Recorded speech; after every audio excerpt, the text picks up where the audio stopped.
Nasa ating linya ngayon si Representative Leandro Leviste ng 1st District ng Batangas. Magandang umaga po, Congressman.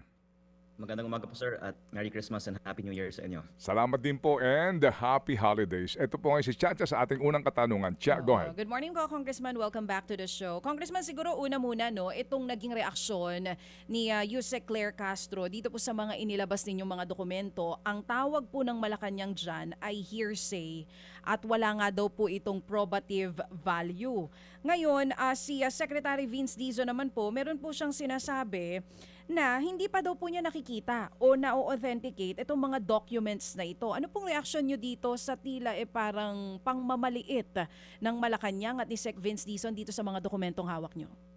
Maraming salamat po ma'am sa inyong tanong dahil napansin ko din na noon si Sec Vince ay madaling ma-access ng media at nakita ko yung clip ng inyong show nung isang araw na na-observe nyo din na hindi din siya nagbibigay ng comments sa mga documents na in-upload ko sa Facebook. At I can say that Sec Vince has had these documents at least as long as I had them because when they were given to me, he was also on the phone and saw them after that, and he cannot say na hindi niya nakita. I also uploaded them on Facebook, and I also uploaded on Facebook yesterday my email to him on October 1, emailing him a copy of the document that I uploaded on Facebook. Kaya kahit sana kumpirmahin niya ang authenticity ng document na pinadala ko, yun po ay magiging malaking step in transparency kasi doon po nakalagay yung summary ng magkano ang allocable ng bawat district representative sa Pilipinas. Para malinaw lang po ma'am, yung sinasabi kasi ni Sec Claire, baka akala ng iba, hindi totoo yung document. Ang sinasabi, hindi ito proven until Sec Vince will authenticate. At sinasabi ni Sec Vince, hindi niya nakikita. Pero ang sinasabi ko po, nakita na niya noon pa, in-email ko pa, at ngayon makikita naman niya bakit hindi pa niya ino-authenticate. Oo nga po, nabanggit nyo na rin po yan sa ilang mga pahayag, yung tungkol po dito sa email na inilabas nyo rin po sa inyong Facebook post. Tama po ba yan, Congressman Leandro Leviste? Wala po ba kayong direct line with DPWH Secretary Vince Dizon? After nyo po ma-email, magkaroon kayo ng email, iba po yata ang sumasagot sa inyo, ito po ay galing sa DPWH Planning Service na may mga ipinadala rin na document sa inyo. So sinasabi nyo po, ngayon tila nagbabago yung timpla ni Secretary Vince, iba na dun sa nauna nyo na pag-usapan? Kasi 'di ba before ang sabi nyo sa amin si Sec Vince pa mismo ang nagsabi na sa inyo ibigay yung files? Oh, yes ma'am, sorry, just to clarify. I have had many conversations with Sec Vince on September 4 when he told Yusek Cabral on the phone to give the files to me.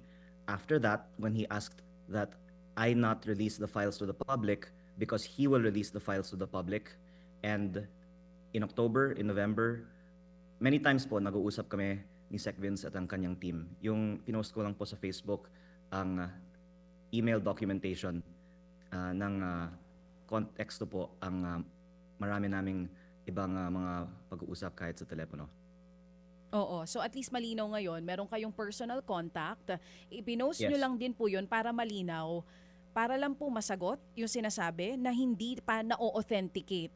Through that email, Dahil makikita hindi na even nakikita. before, alam na nila. Tama po ba Oh, yun? I mean, maaaring ayaw niyang buksan dahil gusto niyang sabihin na hindi niya alam kung ano nga talaga yung allocable ng bawat kongresista. Pero parang it is funny, I think, to the public that the DPWH cannot confirm how much is the allocable budget out of a 401 billion pesos of allocable budgets of congressmen because this is taxpayers' money and I think we deserve to know, totoo ba na may mga congressman na ang allocable ay 3, 4, 5 bilyong piso kada taon? Kung hindi po tama yung ibinigay sa aking dokumento nung September 4 na galing sa kanila, baka pwede nilang isagot ano ba yung tama.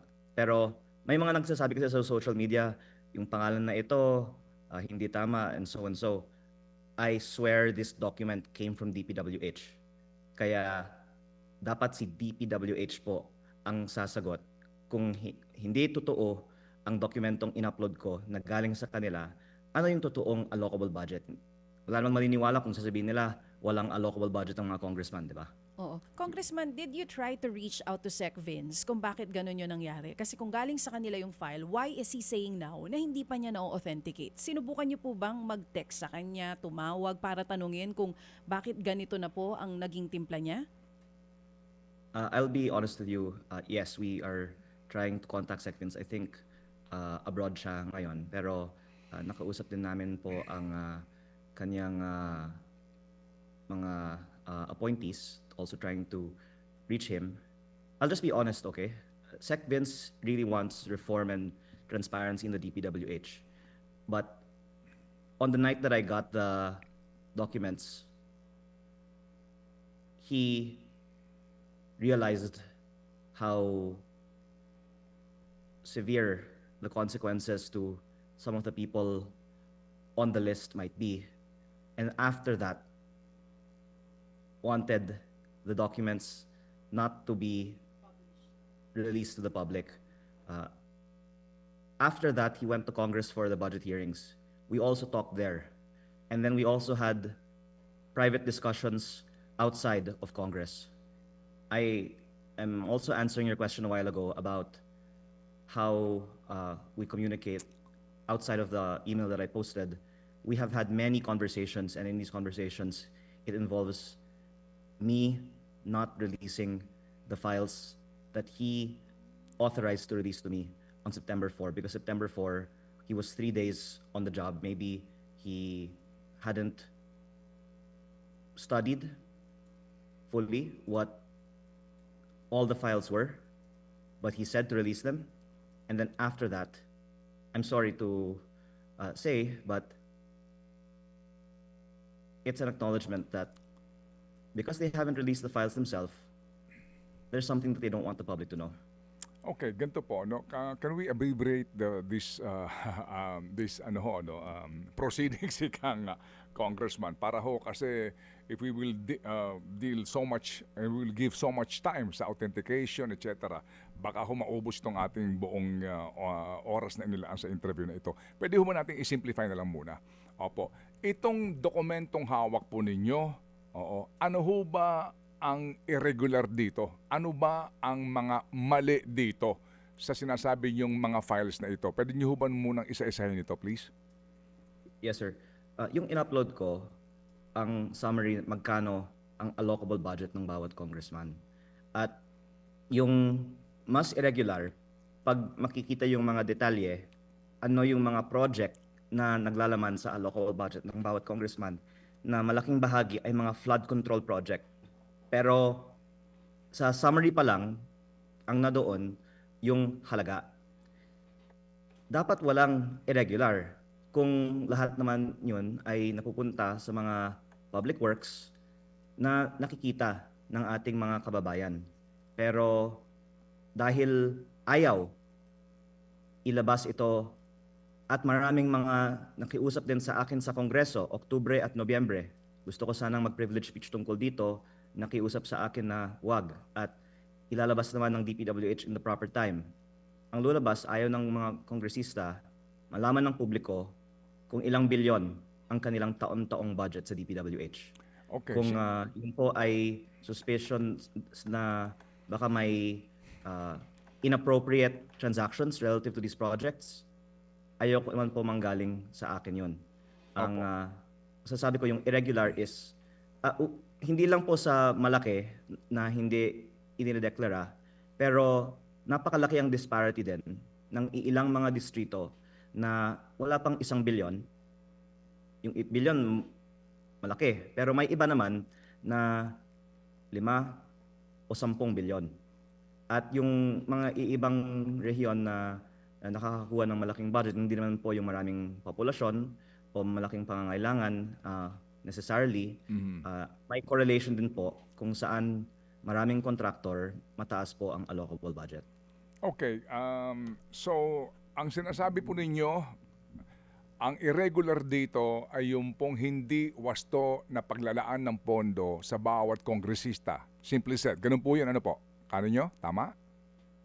Yung lack of transparency Okay. na ayaw nila itong malaman at ito naman po ay dapat public information. At pangalawa, mas irregular pag malaman natin ang mga detalye na malaking bahagi po nito ay mga flood control projects. Baka kasama dito yung mga ghost at substandard Okay. na ngayon iniimbestigahan Opo. na hindi alam ng ombudsman sino ang nagpapondo kung hindi nila tignan ng listahan. Okay, sige po. So ihiwalay natin itong kaninyo mga allocables sa mga congressman. Yung pong sinasabi na leadership fund o ito pong mga allocables sa mga hindi naman miyembro ng kongreso o mga cabinet secretaries, pwede niyo ho bang ibuhos na ito ngayon? Itong mga informasyon na ito. Sino-sino ho ba ang meron doon? Salamat sir sa inyong tanong pero ako po ay nag-post din sa Facebook na nais kong magbigay ng privilege speech mamayang hapon tungkol dito kung papayagan ako ng Kongreso dahil ayokong sabihin ng iba na hindi ako dumadaan sa tamang proseso. I hope they can see, pinakita ko ito sa ICI at Ombudsman noong Nobyembre at nanawagan ako at that time na gawing state witness si Yusek Cabral. Ngayon naman po, gusto kong mag-privilege speech for the nth time sa Kongreso. At baka kung hindi ako papayagan, that's when I can say I've tried that channel, I can go into the next. Pero si Senator Ping Lacson ay may ibinunyag naman na din po at pati ang ibang media outlet. At ang interesting fact is, iba yung source nila ng file. Hindi naman po yun galing sa akin. Pero tugma ang sinasabi nila sa nasa file ko. Okay. At yun ay patunay na authentic ang mga files namin. Sige. Sino pong pumipigil sa inyo, congressman, nung una pa ho na ito ilantad sa publiko? At ngayon ho ba may pipigil sa inyo kung sakasakali po sa inyong binabalak na privilege speech? Ang Kongreso po ay collegial body at kung sabi ng maraming mga kasamahan ko na hindi dapat ito talakayin sa floor, then hindi po ako bibigyan ng pagkakataon. Kaya ayoko naman pong itukoy isang tao lang dahil nakikita naman natin sa Facebook ang reaction sa buong bansa. Ang mga mamamayan ay sorpresa na ganitong kalaki pa lang mga allocable budgets. Kaya baka ayaw po ng marami na mas idedetalye ko pa ito. Okay. Sir, dito po sa inyong sinasabi no na inyong privilege speech mamaya. Dito po ilalahad nyo na ang mga pangalan noong mga cabinet secretaries, mga undersecretaries na nabigyan po ng DPWH allocation sa 2025 budget? Thank you sir for asking. Ilalahad ko yung pinakamataas. Pinakamataas lang. Ilan Kasi sila? sir, 17,000 po kasi ang mga line items sa spreadsheet. At ang naisip ko po, dahil may mga spekulasyon din po tungkol dito, nararapat lang na maging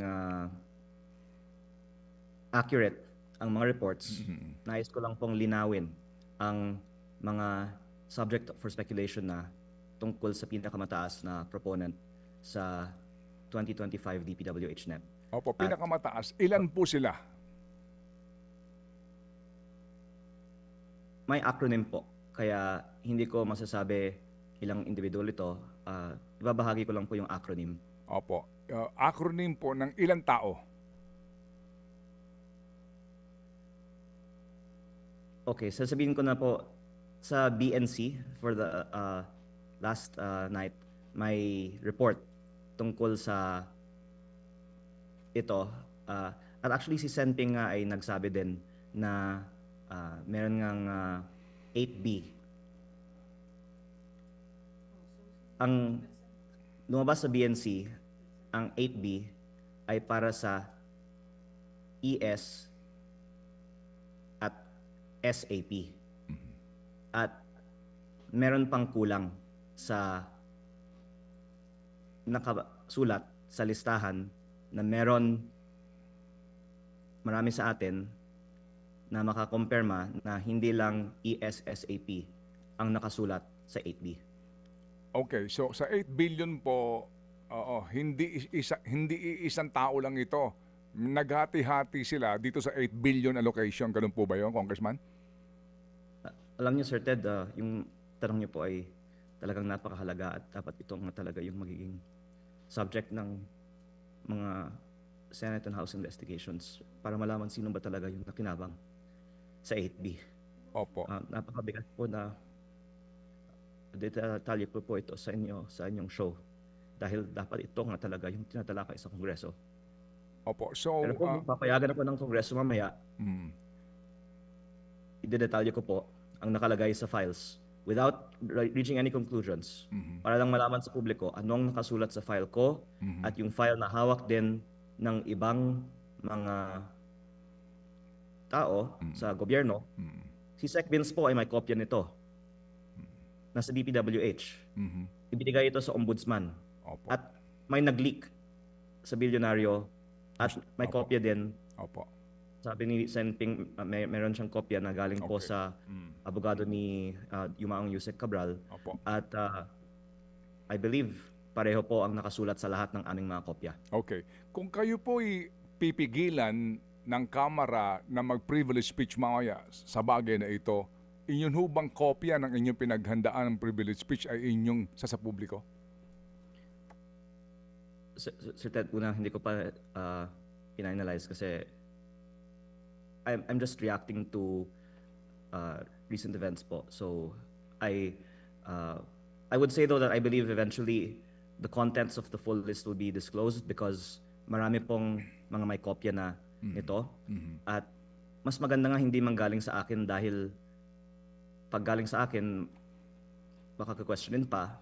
Pag galing sa mas senior sa atin na may kopya din o pati sa media na nagve-verify ng mga contents baka mas paniniwalaan. And for the sake of the public's right to know, we want it to not be doubted because I can say I did not invent this. This is in the file that so many of us have a copy of. Opo. Meron pong mga pumupula sa inyo, Congressman, meron pong pumapansin sa inyo pong paghahayag na ito kasi ang obserbasyon ng iba, chap-chap, by installment ang inyong informasyon magmula nung una. Na may mga nagdududa sa inyong agenda. With all due respect, maganda po ito masagot po ninyo, na bakit hindi isang baksak lang itong inyong sinasabi, isang buhos na lang ito ng informasyon o pag-post sa inyo pong Facebook. Bakit daw po inot-inot? Bakit daw po hindi kabuuan? Ano ba daw ho ang dahilan ninyo, Congressman? Opo, I guess you can compare this, Sir Ted, sa iba na may kopya din naman ng mga sinasabi ko na wala naman nilalabas. Mahirap po kasi na maglabas ng ganitong klaseng impormasyon kaya sinasabi ko yung sa tingin ko ang maaari kong sabihin na hindi ako patatahimikin. Di ba po?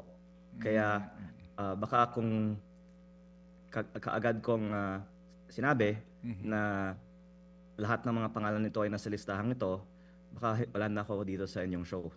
Di ba, sir? At again, I would say that it's really better that others who have this copy be the one to speak about it. So it's not being questioned that it's coming from me. And if I can also point out, yung PCIJ report ng November, isa sa mga source doon ay ako. Kaya hindi lang po yung mga pinapahayag ko sa mga shows galing sa akin, ang galing sa akin, yung sa tingin ko mas magiging acceptable na manggaling sa media outlets, binibigay ko din po para malaman ng publiko. Yun pong sinasabi niyong patatahimikin kayo, ano pong kahulugan nun? Meaning kayo po ay meron pong threat sa inyo pong buhay? Sir Ted, mula nung September 4, ang daming nakiusap sa akin at sa aking ina. At pati na rin kay Sec Vince na huwag ilabas ang mga files na ito. At I know maraming din mga frustrated na hindi inilalabas ni Sec Vince ang lahat ng mga dokumento na ibinigay na niya sa ombudsman. Pero I also heard po na may mga threats din kay Sec Vince. Kaya I hope the public will see that there's a reason na mahirap po na isiwalat lahat nito. Ano po ang sabi po ng inyong mother dito po sa inyong ginagawang ito? Ano po sinasabi ho niya sa inyo? Walang payo niya bilang isang matagalang politiko ay hindi naman kailangan na gawin lahat ito. At sa Kongreso at sa Senado, dapat makisama tayo. for practicality. Pero tulad po ng slogan po ni Senate President Pro Tempore Ping Lacson, hindi po ba dapat ang tama ipaglaban at ang mali labanan? Kaya sana hindi mamasamain ang Kongreso kung gusto ko magbigay ng privilege speech mamaya para lang basahin yung nakalagay sa listahan ni Yusek Cabral. Are you saying na kayo po'y pinipigilan po ng inyong ina at sinasabi niya na makisama kayo sa kapwa niyo congressman at wag niyo ho itong itigil niyo na po Hindi itong ginagawa ninyo? Paano po? Hindi ako pinipigilan kasi the fact na ginagawa ko pa, hindi ako napipigilan, di ba? Alam naman po ng mga malapit sa amin na ako po ay nagdesisyon ng independente. Pero yun po ang kanyang payo for my own personal sake. Ang punto ko po ay it would be much more convenient and the cost is not worth the benefit. Pero I just think that it's the right thing to do. Ang At of course, my mom also respects that. I don't want to portray that she does not support this, but of course she's very worried for me. opo, she's worried about your safety. Dahil marami pong mga kumakausap sa kanya at hindi sa akin. Kasi kung sa akin, baka mapakalanan ko pa sila na sila ang kumausap sa akin na huwag kong ilabas ang laman ng listahan. Opo, may claim po yung kabila, no? Itong mga nagsasabi na yan daw pong file na yan ay hindi po maayos ang pagkuha ninyo. Yan daw po ay pinilit yung kunin. As in, ang sinasabi nila, you barge into the DPWH office at kayo po ay namwersa para yan pong file na yan ay makuha po ninyo sa file po ni Yusek Cabral. Yun po ang sinasabi ng iba. Ano po yung masasabi doon? Unang-una po, ang sinasabi ko noon pa, tinawagan ni Sec Vince si Yusek Cabral para ibigay ito sa akin. At maganda kung kaming dalawa ni Sec Vince ay mag-guest sa inyong show at makikita nyo sino yung nagsasabi ng katotohanan. At pangalawa po, ang ng events na ito is September 4. Tapos noong November, sinabi ko na sa publiko, meron akong listahan nito mula kay Yusek Cabral. Buhay pa si Yusek Cabral. Tapos, ngayon lang, after mukhang isa sa publiko yung files, sinasabi nila ito. Kaya, ang question, kung totoo ang sinasabi nila, bakit ngayon lang? At bakit kahit na last Sunday ko pa pinost na ilalabas ko ito kung pahihintulutan ni Sec Vince, bakit ilang araw sila bago sumagot? Okay. Congressman, nailahad po ninyo no ang issue dito na yung mga sinasabi na irregular po yung appropriations sa ilang pong kongresista, meron pong allocables ang ilang pong hindi naman po miyembro ng Kongreso. Pero bottom line po dito, ang tanong ay yan ho bang mga alokasyon na iyan ay ipinatupad ng DPWH? Meaning, yung bang proyekto po ay naisama sa listahan ng project? Ito ho ba ay naibid sa mga kontratista? Ito ho ba ay na-issuehan ng SARO o NCA? Sa inyo pong Sir, informasyon, ano po ang nangyari talaga dito po sa mga proyektong ito? ang galing ng tanong nyo, dapat yan ang tinatalakay sa Kongreso at sa mga public accounts hearings dahil hindi listahan ang conclusive evidence. Ito po ay reference para ma-compare man natin sa ground. Inilabas ang pondo, pero kamusta ang proyekto? At sino yung contractor? At may connection ba siya sa proponent? At imbes na investigahan nito ng Kamara, ang lumalabas po ay ayaw nilang lumabas man lang kahit yung mga pangalan ng mga proponent. Pero sa sarili kong distrito sa Batangas, ito po ang aking inimbestigahan at nakikita ko nga na yung mga pinopose ng dating congressman ng mga proyekto, ang contractor, yung mga kinakapatid niyang mga tao. Tapos yung mga hindi naman malapit sa kanya na mga contractor, na sa listahan ni Yusek Cabral, iba nga yung proponent. Kasama doon ang party list, may senator, pero meron din pong leadership. At meron din pong ibang mga codenames. At yun po yung isiniwalat ko noon na mga proyekto ni Congressman Edwin Garjola na lumabas ay may pre-ordering na po sa budget. Kaya on a district by district basis, you can spend the whole year investigating the connections of the contractors and the potential transactions with them and the proponents based on this list. Kaya ang paglalabas nga po ng listahang ito ay sinabi ng ICI at Ombudsman makakatulong sa kanilang mga investigasyon at maaaring mas maraming mga makukulong kung may ganitong paper trail. Nakita naman natin napakadaming mga dokumento Opo. ang ibinigay ng DPWH sa Ombudsman, di ba? Opo. At ang tanong, kung ibinigay na ng DPWH sa Ombudsman sa December 23, bakit hindi na lang din nila ibahagi ito sa publiko? Okay, sige po. So again, para mas klaro po, and to answer my question, Congressman, sa inyong distrito po, merong ganun. So ano ho ba ang inyo talagang alam na informasyon dito? Meron na ho tayong lead dito po sa inyo pong inilahad po na files na ito, pero at the end of the day, nalabasan ho ba ito ng SARO? Meron ho ba talagang Opo. contractors po sa mga projects na ito? Opo. Ito yung mga project na pinondohan na Okay. at ginagawa o ginawa na. Mhm. At kabilang nga po dyan, to use an example, may proponent na konektado sa contractor. Mhm. Yun yung nalalaman nyo Opo. in that example sa listahan ito. Okay. Tapos may iba naman mga flood control projects na substandard at sira. Opo. At nagkataon, Mhm. malapit yung contractor nun sa congressman at lahat ng mga ganitong klaseng proyekto ng congressman, ito yung contractor. So on the bidding, pwede ding investigahan kung may bid rigging kasi imposible naman na may tatlong bidder tapos lahat magkakalapit ang presyo na almost eksakto sa approved budget for contract. Opo. At multifaceted po ang investigasyon from proponent to bidding to construction. Okay. At yun po ang dapat ginagawa ng Kongreso kung tutunay na gusto nating maimbestigahan ang anomalya sa DPWH. Opo, yan ho bang alokasyon na 8 billion para kay ES o saka kay SAP na yan, nabid ba ho yun? Sa aking distrito, ito po ay bagong aking ibabahagi, may 280 million peso solar street light na 1,202 peraso. Ang lumalabas po ay parang 230,000 pesos per solar street light. Saan galing po Na- yung appropriations? Galing ho ba ito sa aking katanungan? 8 billion po na allocables para doon sa mga sinasabi yung ES o SAP na ito. Meron ho ba doon na i-bid out na project? I guess sir, nakuha nyo na yung isa sa mga sasabihin ko. Ito po ang kasali sa nireport naman na din ng ibang mga estasyon na 8B at ito po ay tunay na proyekto. Nandoon na sa Nasugbu, Batangas ang mga solar street lights.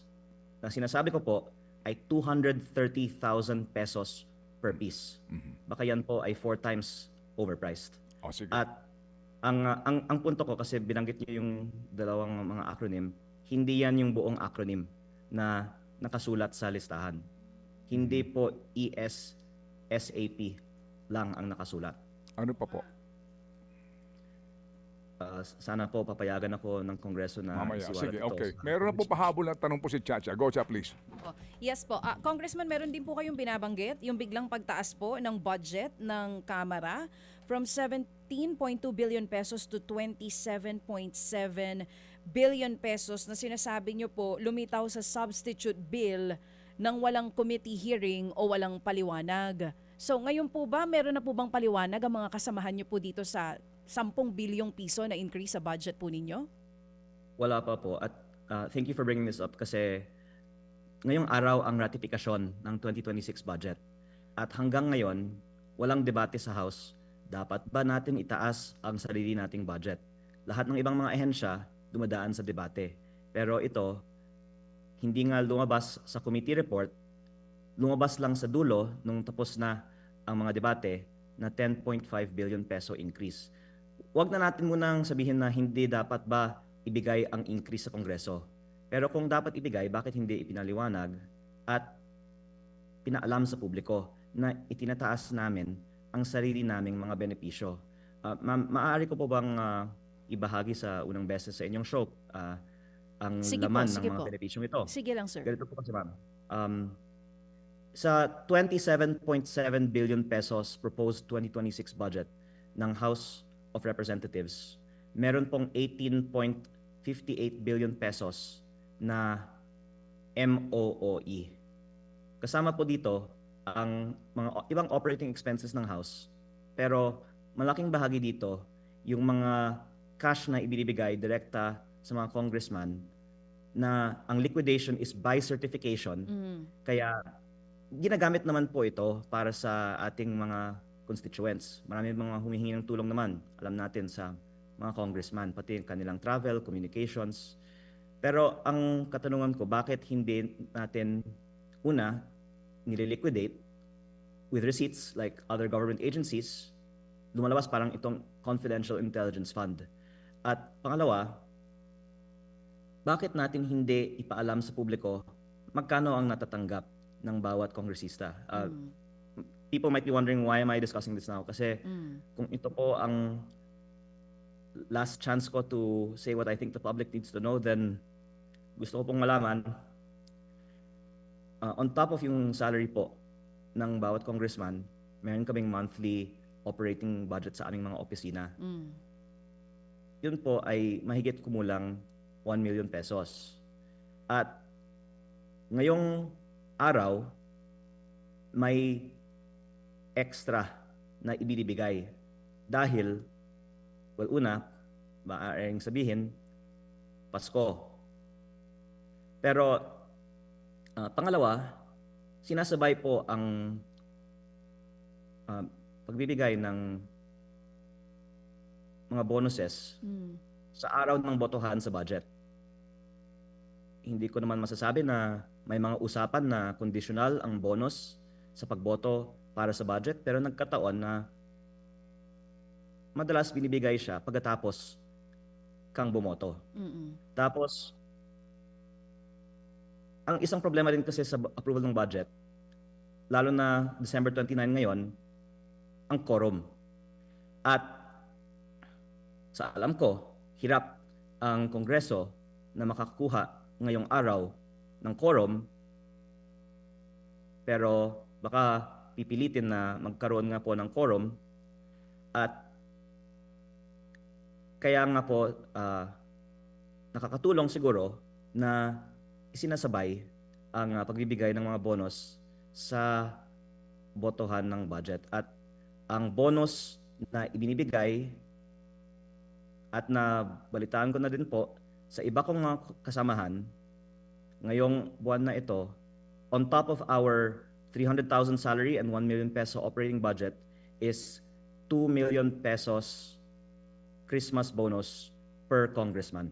Okay. Kaya lumalabas po ang take home kung isama mo yung MOOE at yung sweldo times 318 would be over 1 billion pesos. Kaya ko po ito binabanggit kasi tinatanong ko, bakit natin itinataas ang sarili nating budget ng 10.5 billion pesos, of which the bulk, 7.8 billion pesos, goes to MOOE. At ang lumalabas po, kasali sa fund na itinataas natin ang pambayad sa sarili naming mga bonus. Kasali ang 2 million pesos per congressman ngayong araw na ito. Okay. Balikan ko lang po yung sinabi nyo kanina. Yung sinasabi nyo pong lahat ng ito ay liquidated by certification. Tama po? Pwede ba nating ipaliwanag lang doon sa mga nakikinig natin kung bakit delikado po yan, yung liquidated by certification na MOOE? Maaaring mas i-flesh out ito ng mga abogado, pero hindi na kailangan magbigay ng resibo. May certification lang na pinaperma ka na kung ito ay di umano para sa transportasyon o para sa communication o representation, ginamit mo para sa stated purpose. At kung hindi mo ginagamit man, dahil pumirma ka, pwede mo na lang take home yung halaga na ito.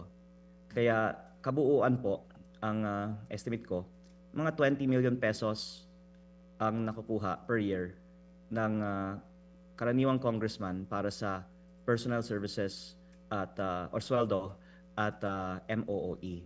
Opo. Ito po ay essentially then, hindi kailangan i-liquidate with receipts na napupunta sa aming mga opisina. At kung walang masama dito, maganda na manggagaling na lang po sa Kongreso magkano talaga ang nakukuha.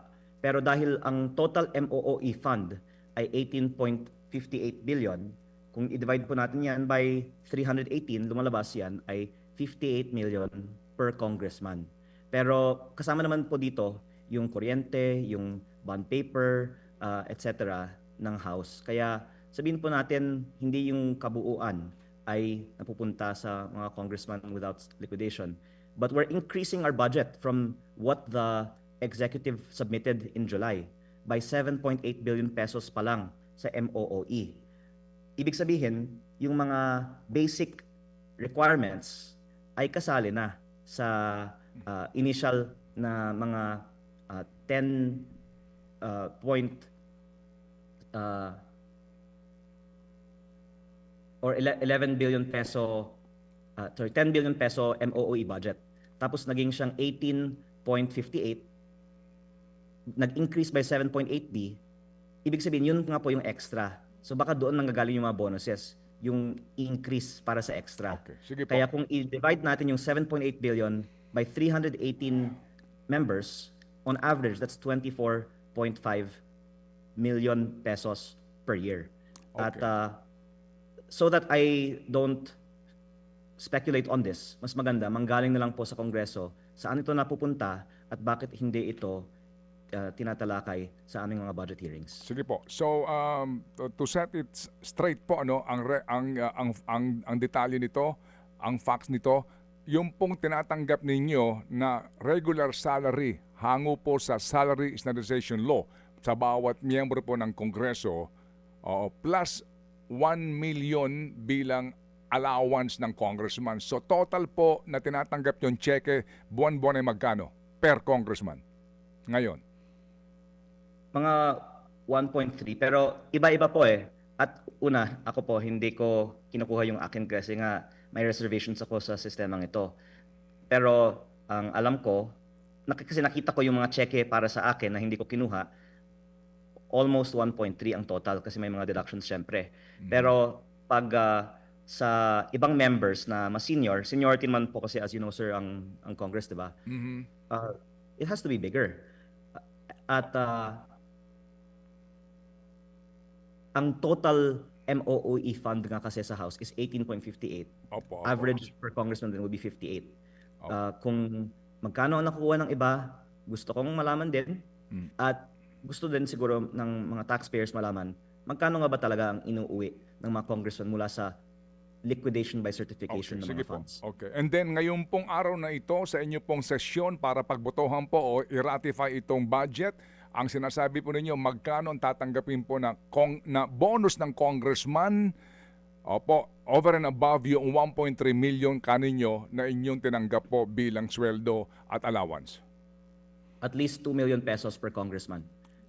That's Sinasabi ko ito kasi may Opo. nabigyan na last Monday bago magpasko Opo. ng 2 million pesos cash na walang kailangang ibigay na mga resibo. Pero ang dadagdagan ko po sir ay ito nga ang standard. Kung ano yung extra on top of that para sa mga mas senior, hindi ko po alam. At I think it's fair na linawin ng Kongreso Opo. magkano ang nakukuha ng bawat isa. Sige po. Sir, before we leave this topic, can I add one more use of the MOOE para magbayad po ng mga consultants? At may iba-ibang klaseng mga consultants. May mga nakausap ako na nagsabi na nabayaran sila sa supot ng cash. Iba naman po, backpack.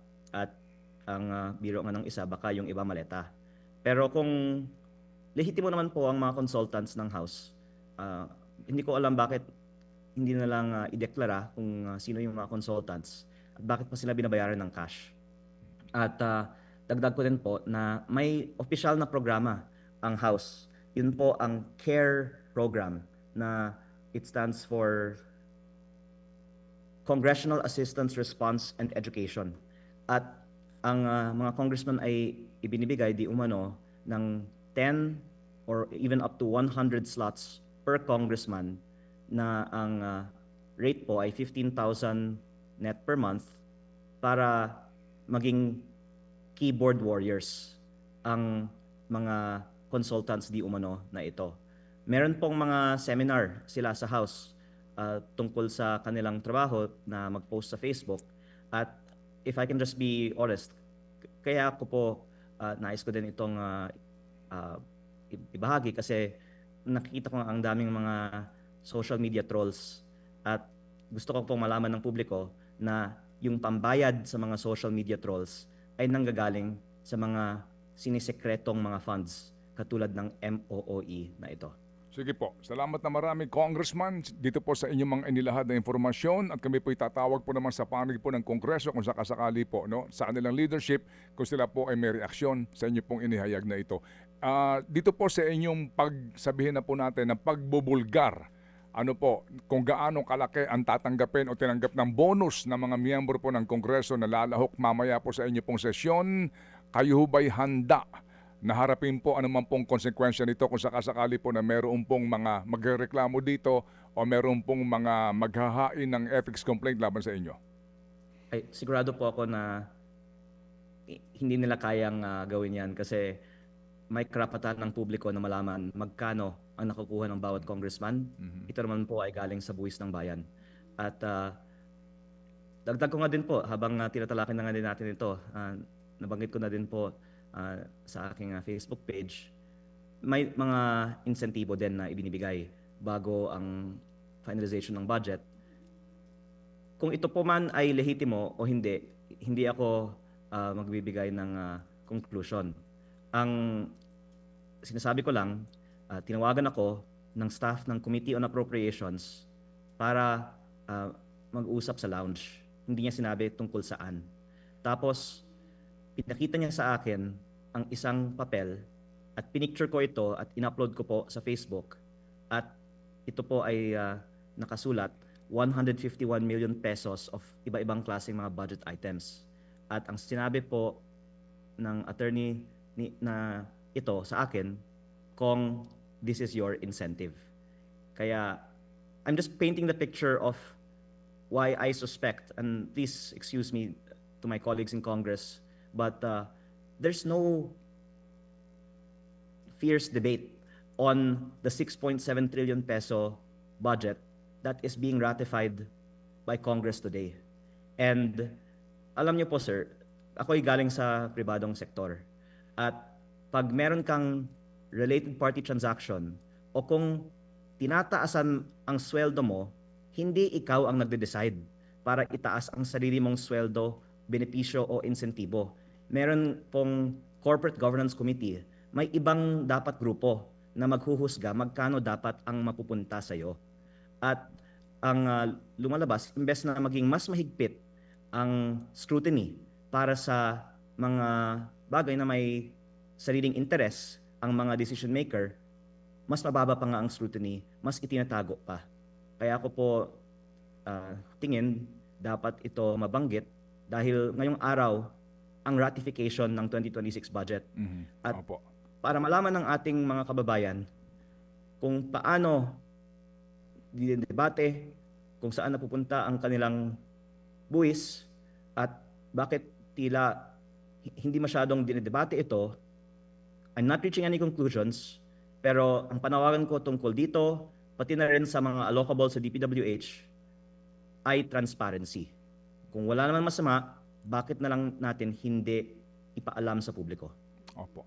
Sige po. So muli po, Congressman, salamat sa inyo pong panahon at kami po ay muli makikipag-ugnayan kung sakasakali po. Abangan po natin ang mangyayari mamaya sa inyo pong binabalak na privilege speech at ang reaksyon din po ng Kamara dito po sa inyong mga ginawang paghahayag ngayong pong umaga. Godspeed po, Congressman. Thank you.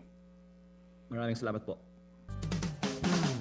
Ang kinatawan po ng unang distrito ng Batangas, Congressman Leandro Leviste. Mga kapatid, brothers and sisters, saan ka pa? Dito na tayo sa totoo.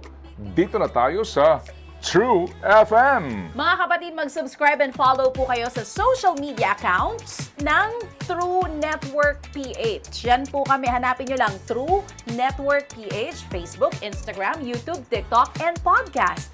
Mapa Apple or Spotify man yan, mahahanap nyo kami. Lahat ng mga napapanood at napapakinggan nyo po sa programa, nasa social media accounts namin yan. So, paano mga kapatid? See you sa social media!